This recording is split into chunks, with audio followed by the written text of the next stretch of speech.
महाविकास आघाडीच्या आज आयोजित बैठकीत समाजवादी पक्षाचे नेतेही सहभागी झाले। समाजवादी पार्टीचे आमदार आहेत आपल्यासोबत। आपण थेट त्यांच्याशी बोलणार आहोत की नेमकं या बैठकीत त्यांनी काय म्हटलं, काय मागणी केलेली आहे, काय मुद्दे मांडलेले। सर बताएंगे की समाजवादी पक्ष मराठीत बोलतो साहेब। समाजवादी पार्टी समाजवादी पक्षाचं मत एकदम स्पष्ट आहे। आम्ही एक मुंबई आणि एक महाराष्ट्रामध्ये सीटांची मागणी केलेली आहे। सकारात्मक वातावरण होतं, त्यांनी नोंद घेतली आहे। त्याची नोंद घेऊन पण चर्चा जे होणार आहे अखिलेश यादव साहेबांच्या स्तरावर होणार आहे।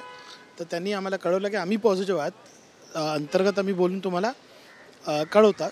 आणि एक आमचे मुद्दे काय होते ते सगळे आम्ही बोलले होते। ते एक पॉझिटिव्ह मीटिंग झालेली आहे आणि महाविकास आघाडी एक स्ट्रॉंग ताकद म्हणून BJPचा जे गठबंधन आहे त्याच्या विरुद्ध इलेक्शन लढणार आहे। एक जागा मागितली आहे, मुंबईत आहे, एक मुंबई आणि एक महाराष्ट्र, अशा दोन जागा त्यावर महाविकास आघाडीच्या नेत्यांचा पॉझिटिव्ह होतं। मला एक तर असं वाटतंय की एक समाजवादी पार्टी एक सीटवर तर लढणारच आहे। वंचित बहुजन आघाडीच्या सहभागाबद्दल आपण बघतात की कशा पद्धतीने एकूण वाद असेल किंवा चर्चेचं गुऱ्हाळ असेल, अजून तेच सुरू आहे। काय वाटतं वंचितसाठी त्यांचे प्रवक्ते बोलतील, पण जेव्हा मी होतो ते तिथे होता आणि मला असं वाटतं की वंचित एक इम्पॉर्टंट घटक आहे आणि वंचितच्या नेत्यांचा सन्मान राखणं गरजेचं आहे। आणि मला असं वाटतं महाविकास आघाडीचे नेते तो सन्मान ठेवतील आणि सन्मानपूर्वक त्यांच्याशी चर्चा करतील असं माझं मत आहे। TV9 मराठीशी बातचीत केली त्याबद्दल आपले आभार।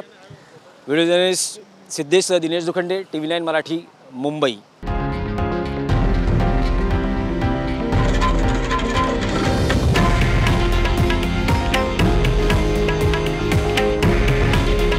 हे आहे देशातील नंबर 1 न्यूज नेटवर्क आणि आपण पाहत आहात TV9 मराठी। काळजी तुमची, हित महाराष्ट्राचं।